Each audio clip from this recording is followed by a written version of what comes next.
group leader for the class? We didn't decide. You better get somebody so you can send them slides. Start deciding.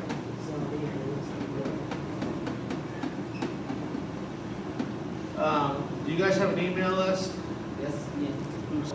Pharmacology, right? Okay, so, I'm Dr. DeSoto, new to the College of the United States. Okay? I'll tell you a little bit about myself, and then we'll move on to the steroid. I got my MD in medicine.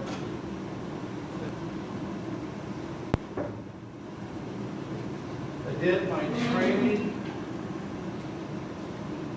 Look, overview. The adrenal gland, you guys should know this, the cortex, and what? Medulla. And the cortex going from out to in, we have what? The glomerulus.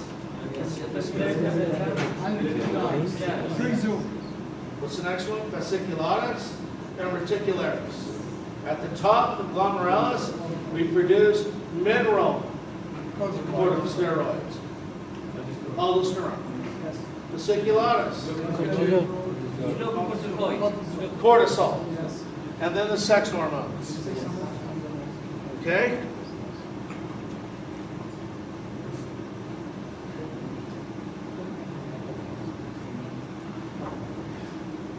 And again, this is synthesis. Okay? Mineralocorticoids, aldosterone to the glomerulosa, fasciculatus, cortisol, androgens, zona reticularis. We start off with cholesterol. Okay, this is the, so we're going to limit this step later. Okay? This is also, so here we call it cholesterol desmolase. There's another name for this. What is it? We'll find out in a bit. Now, what about the female hormones? Where are those coming from? Huh? Yes. Aromatase. Where do we find aromatase? Where? Where do we find aromatase? Huh? That's the enzyme that converts male to female. It's aromatase. Where do we find it? Where? Where do we find it? In fat tissue. In fat tissue. That's why, if you see men that are really fat, okay, they have breast because their aromatase is turning their male hormone into female hormone, so they actually start to grow breast. You've all seen that, right? Yes. Aromatase.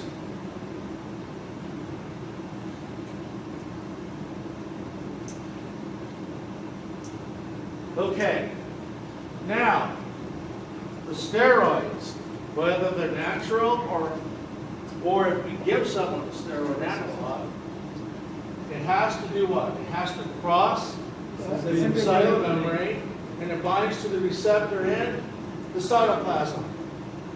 The cytoplasm contains the receptor for the steroid hormones. Once I bind the steroid with the receptor, it will release heat shock protein 90 and then dimerize. So we have two receptors, two ligands. What then happens? That whole complex goes where? It's the nucleus, and it binds what? What? Right. It binds on the DNA, it binds the steroid response element, depending on which specific receptors. We then happen to do what? We will either upregulate or downregulate protein synthesis. How long is this going to take? A minute? Days. A few hours to what? Days. So these medications, we're going to find out next time we get to therapy, to apply it, the therapeutics, there's going to be some consequences of this. So this takes time. This takes time.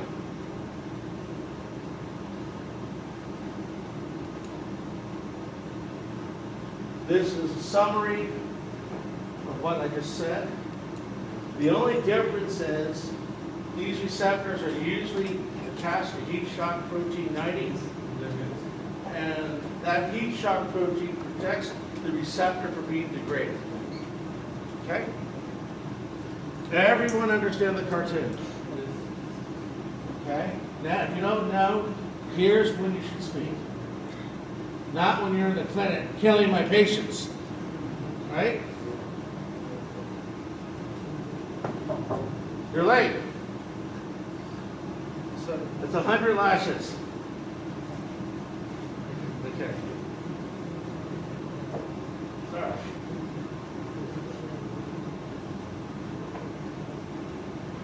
Okay.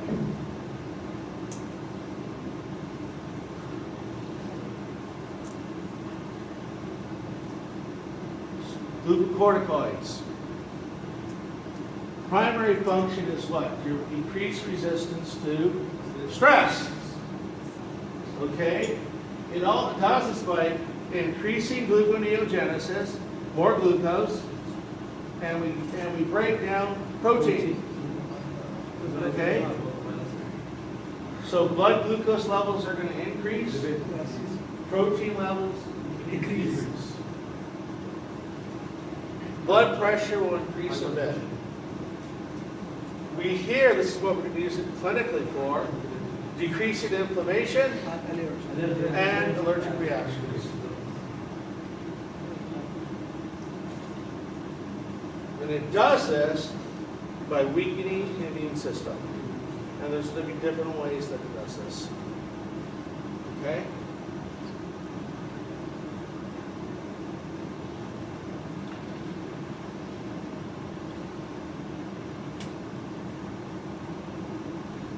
Circadian release of cortisol.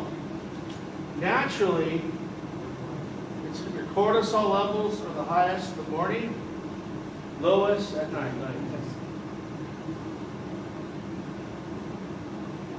Highest in the morning, lowest at night. Why is cortisol highest in the morning? Why? What's the primary reason? Why is it highest in the morning? Right. Fasting at night. You haven't ate for the last 8 hours. Gluconeogenesis. Exactly right. That's why it's highest. Okay? So, in the morning, and unless you've been exposed to allergens all night, which is possible, all things being equal, your inflammatory, your allergy should be lowest here, higher there, because this will suppress it. But of course, if you've been sleeping all night around the allergen, then you won't know that. But all things being equal, your inflammatory reactions should be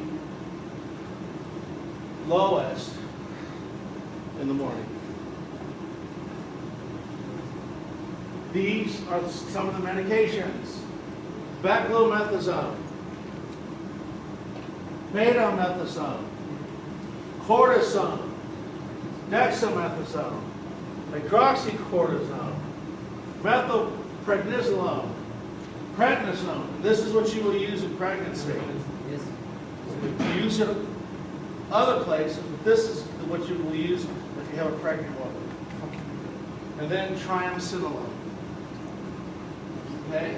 Beclomethasone, betamethasone, cortisone, dexamethasone, hydrocortisone, methylprednisolone, prednisone, triamcinolone. Okay?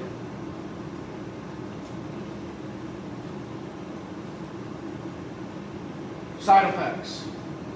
We know in pharmacology that most of the side effects, not all, are due to exaggerating the purpose for the drug.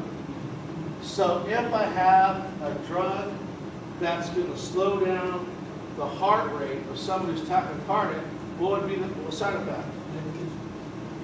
That more direct would be the side effect.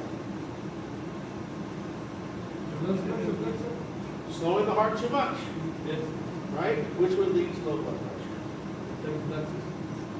Okay? So if we exaggerate the purpose of the drug, we can then get a lot of the side effects. Okay? Hyperglycemia. Glucose is too high. So what happens to the diabetic? What does the diabetic have to do? So we have to increase their diabetic medication if we're going to give them this. Or maybe they're under a lot of stress. So have a diabetic who's under a lot of stress, what happens to their diabetes? You lose control of it. Maybe they go into hyperglycemia, or if they have type 1, maybe they go into a ketoacidosis. Infection. Because increase the RBC and decrease the white blood. Especially weakens the T cells, but it causes margination of most of the white blood cells. We know this, right? Yes. What happens to you guys about the week before the exams? What happens to a lot of you in this class? You get sick because you're under stress, right? You get sick because you're under stress. Weakened immune system. Okay? Redistribution of fat. Psychiatric problems. Emotional lability. Okay? Anger, crime, become emotionally unstable. So what happens? So you go into Sakaka, right? And you have a small business owner. He's always under stress trying to make money, right? Stress all the time. And you ask him a simple question, he starts yelling at you. Right? There we go. Okay? Chronic stress. Heart disease. When we have high levels, blood pressure goes up. We also get more lipids. You start getting atherosclerosis. So what happens to a person who's under stress for several years? They have a heart attack and die. Right? They're under stress, and then the next day you go, so-and-so had a heart attack and died. Right there. Okay?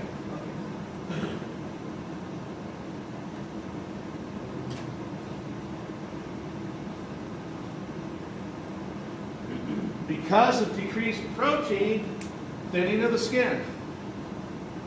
Osteoporosis, weakening of the bones. Decreased sex hormone synthesis. Decreased calcium absorption. Bones weaken. Peptic ulcers. Okay, glaucoma. Any questions so far? Go ahead. The cause of cancer. Peptic ulcer. What's causing it? What's that? Decrease of what? Possibly. Right? What else?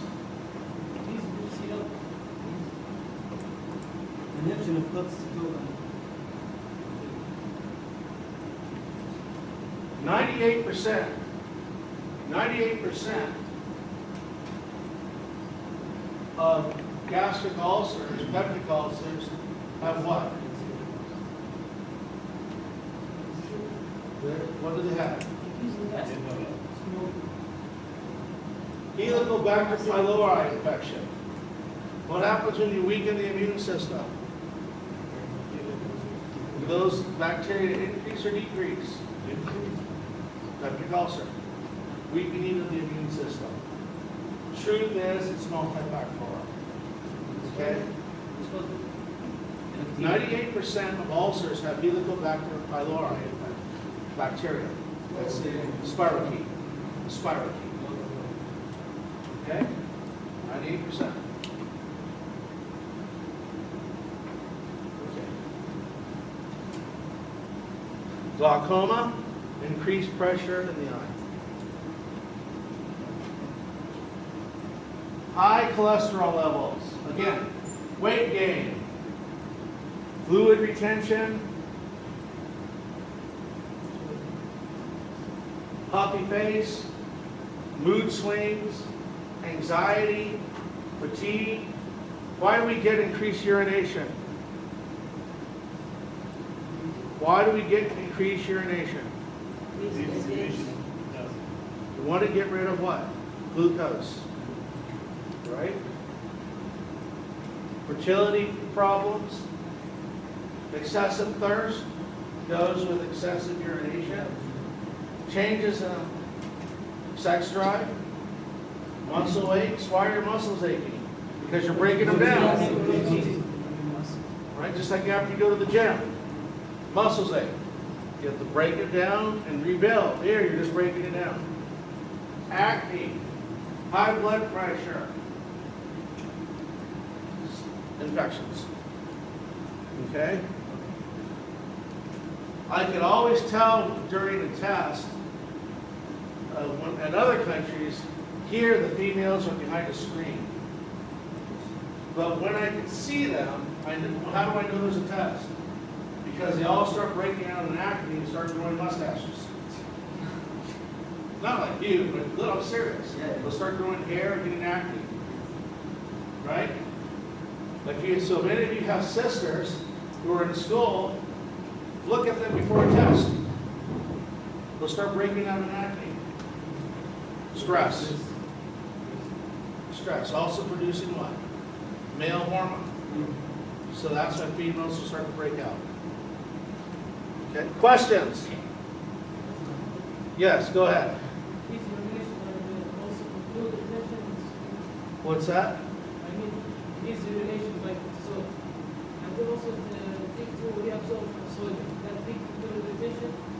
Yeah, you produce more aldosterone, which is, I'll get to in a bit, which more sodium, more fluid, more glucose, and so you've got to urinate out extra fluid, urinate out glucose, and also more fat.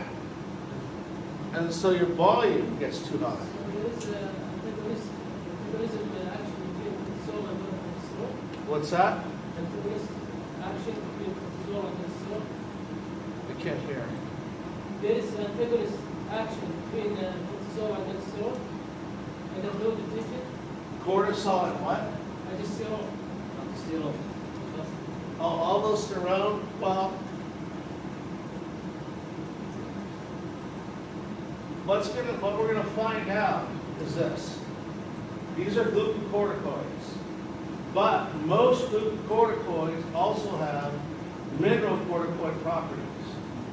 Most mineralocorticoids have glucocorticoid properties. And so cortisol actually will increase aldosterone and glucose. And we'll see that in a few minutes.